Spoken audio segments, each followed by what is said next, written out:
બસ ઘરમાં રહેલા જ આ સામાન્ય મસાલાનો ઉપયોગ કરી અને આજે મેં એક બહુ જ સરસ ટેસ્ટી શાક બનાવ્યું છે. અને આ શાક પરોઠા અને રોટલી સાથે ઘણું ટેસ્ટી લાગે છે. તો તેની માટે મેં 3-4 કળી લસણ અને 1 ઇંચ જેટલા આદુને પાટી લીધું છે. એક મિક્સરના જારમાં 5 કપ સિંગદાણા અને 1 ટેબલસ્પૂન તલ, સાથે જ 1 ટેબલસ્પૂન જેટલી વરિયાળી અને 1 ટેબલસ્પૂન જેટલી કસૂરી મેથી. બસ આ બધી જ વસ્તુને આપણે એકદમ સારી રીતે ક્રશ કરી લેવાની છે. એકદમ પાવડર નહીં, પરંતુ આ રીતે થોડું કકરું રહે ને તેવું આપણે તેને ક્રશ કરી લઈશું. હવે બહુ ખાટું ના હોય ને તેવું 1 કપ જેટલું દહીં લઈ તેમાં 1 ટીસ્પૂન લાલ મરચાંનો પાવડર અને 1 ટેબલસ્પૂન જેટલું ધાણા જીરું એડ કરી ત્રણેય વસ્તુને આપણે એકદમ સરસ રીતે મિક્સ કરી લઈશું. બસ આ બધી બેઝિક તૈયારી થઈ જાય ને તે પછી આપણે એક કડાઈમાં લગભગ 3 ટેબલસ્પૂન જેટલું તેલ લઈ લઈશું. તેમાં 5 ચમચી રાઈ, 5 ચમચી જીરું, 8 થી 10 લીમડાના પાનને ઝીણા સમારીને એડ કરીશું.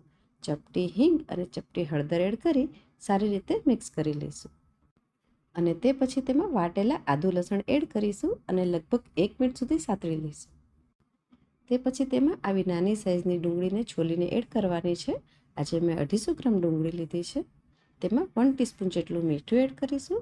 ફરીથી તેને સારી રીતે મિક્સ કરી ઢાંકણ વડે ઢાંકી અને મીડિયમ ગેસ પર ચઢવા દઈશું. વચ્ચે વચ્ચે આપણે તેને મિક્સ પણ કરતા રહીશું એટલે ડુંગળી નીચેથી દાજી ના જાય. અને આ રીતે જે વરાળનું પાણી છે ને તેનો પણ આપણે ડુંગળીને બફાવવા માટે ઉપયોગ કરીશું. ફરીથી એકવાર સારી રીતે મિક્સ કરી લીધા પછી આપણે જે મસાલો ક્રશ કરીને રાખ્યો હતો ને તે બધો જ મસાલો તેમાં એડ કરી દઈશું. આ મસાલો બનાવવા માટે મેં કાચા સિંગદાણા અને કાચા તલનો જ ઉપયોગ કર્યો છે. તો તેમાં રહેલી બધી જ કચાશ દૂર ના થઈ જાય ને ત્યાં સુધી હવે આપણે તેને પકાવી લેવાનું છે. આ રીતે ઢાંકણ વડે ઢાંકીશું, પરંતુ વચ્ચે વચ્ચે તેને મિક્સ પણ કરતા રહીશું એટલે કોઈ પણ વસ્તુ નીચેથી દાજી ના જાય. લગભગ 7 થી 8 મિનિટ થઈ જાય ને તે પછી તેમાં મિક્સ કરી રાખેલું દહીં એડ કરીશું. ગેસની ફ્લેમ આપણે એકદમ જ ધીમી રાખવાની છે એટલે દહીં ફાટી ના જાય. સાથે જ અડધી ચમચી જેટલો ગરમ મસાલો એડ કરીશું અને બધી વસ્તુને સારી રીતે મિક્સ કરી લઈશું. અને તે પછી તેને ઢાંકણ વડે ઢાંકી ગેસની ફ્લેમ ધીમી રાખી અને 4 થી 5 મિનિટ સુધી રહેવા દઈશું. તે પછી એકવાર સારી રીતે મિક્સ કરીશું અને થોડી કસૂરી મેથીને આ રીતે હાથેથી ક્રશ કરીને તેમાં એડ કરીશું. આમ તો આ શાકમાં ખાંડની બિલકુલ જ જરૂર નથી હોતી, પરંતુ જો તમે ઈચ્છો ને તો આ સમયે તમારા સ્વાદ પ્રમાણે 1 થી 2 ચમચી ખાંડ પણ તેમાં એડ કરી શકો છો.